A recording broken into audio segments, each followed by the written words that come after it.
Hello and welcome back. In this video I wanted to run through what I'd thought about this kit that I found online and bought.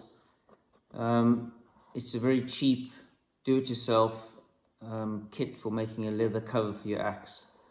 So I got it from the Identity store when I was looking for some bits and bobs for my leather working. I think I was buying some rivets and things like that, and I spotted this under a section called bushcraft. And it was a kit for making a cover for an axe. So I thought I'd have a look. It was only £12 just to see if it was something that would be useful for people who didn't want to start totally from scratch. So in this video I'm going to run through what's in the box, and I'll make a simple axe, leather axe cover for one of my small axes. So stick around and we'll see how we get on. So one of the reasons I thought it was useful to investigate something like this do-it-yourself kit was a lot of the cheap axes you buy either don't come with a cover at all, or they come with a very poor quality cover. And if you are going to be hauling an axe around in your rucksack, it's definitely worthwhile having a decent cover for your axe. So in many cases you have to either get someone else to make it for you, which could add a lot of cost to it, or you just make a simple one yourself. So if any of you have watched some of my other videos, the one on the Rinaldi axe and the one I did on the Still hatchet, both of those did not come with a cover, and I had to make a cover myself. So I was starting from scratch, having to work out a design, work out the leather I was going to use, and also the fixtures and fittings I was going to use with it. So buying something like a kit does take a little bit of the guesswork out of that process. You still have to do the work yourself, but you're getting some of the materials provided, so some of the guesswork's taken out. So that's why I think it's worth having a go, seeing is this something that other people might find useful. Alrighty, so what do you get in the box? Well, you get a piece of leather, in this case veg tanned leather. It's not a very large piece, so I think it's fair to say you're going to be making a cover for a small size axe, and I'll run through that shortly. You get the instructions, which include a template and some work instructions, so it's 2 pages. You get the contents sheet that comes with it, and then you get the fixtures and fittings. So what you have is they've decided to use these screw posts rather than rivets, which make it really simple. They have one rivet which they've provided so you can make a attachment strap, and they also have a Sam Brown stud, which I actually quite like, and I have used on my other covers. So that's what they provide to attach the strap on the other side. So their suggestion and the template they provide is simply a fold over mask, and then you use the screw post studs to attach it. So there's no stitching. Well, there's one rivet on the back for that, but a very simple construction. What you don't get in the box, and which they suggest on the instructions that you will need, is a knife for cutting the leather, a hole punch obviously to make holes for the studs, and then obviously you'll need some glue for gluing in the welt. So on the template they have the mask, a welt, and that's the strap. So what I think this particular size of leather and template is best suited for is something like the small forest axe. It's a fold over design, and it's also doesn't take a lot of leather. So I think that the kit itself will work very well for this type and size of axe. Now, one of the reasons I think fold over works best, there's not much of a flare here. And I think when you start folding it over and there's a lot of flare, there's a big gap on the inside, and I think it's better to do a different design.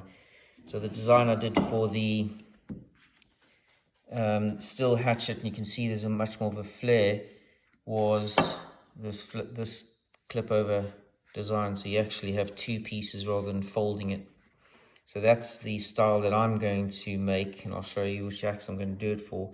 But I think the kit is best suited, with their templates, best suited for something like small forest axe, so the Scandinavian type designs.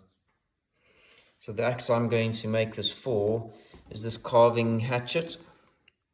And you can probably see it's got quite a big upsweep at the top.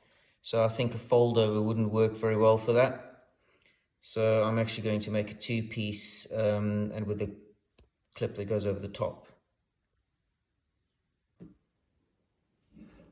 So what I've started with, I just took the axe and I started to trace a template on the paper. Got the blade shape, space for the welt, and that's just a bit of extra to go over the top, and that's the closing tab. So that's what I've started with. I'll do one that is that shape, and the second half will just have the piece without the tab on it. So my next step is to trace that onto the leather and cut it out. Okay, so I've marked out the shape onto the leather. All I did was I took my original template and just cut the bits off as I needed, and so drew out the initial one. Then I cut this bit off, drew out the second one, then cut out the middle section.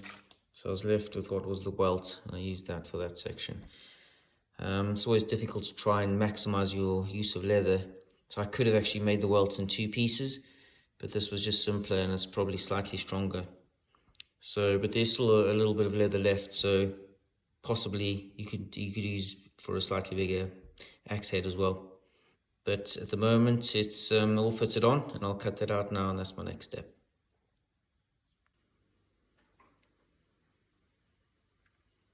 Okay, so I've cut out the pieces of leather now, and my next step is to glue the welt in to this one, and glue that one on, and then I'm going to punch the holes for the rivets. So I've finished the glue up now, and that's where I've got to. So what I'm actually going to do, because this is vegetarian leather, I'm actually going to dye it. So it's a dark brown dye that I have here. That obviously doesn't come in the kit. I have that separately.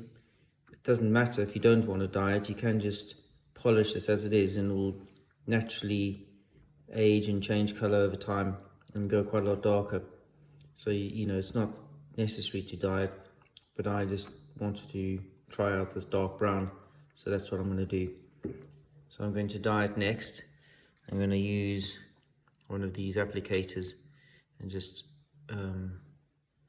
slowly paint it onto the surface.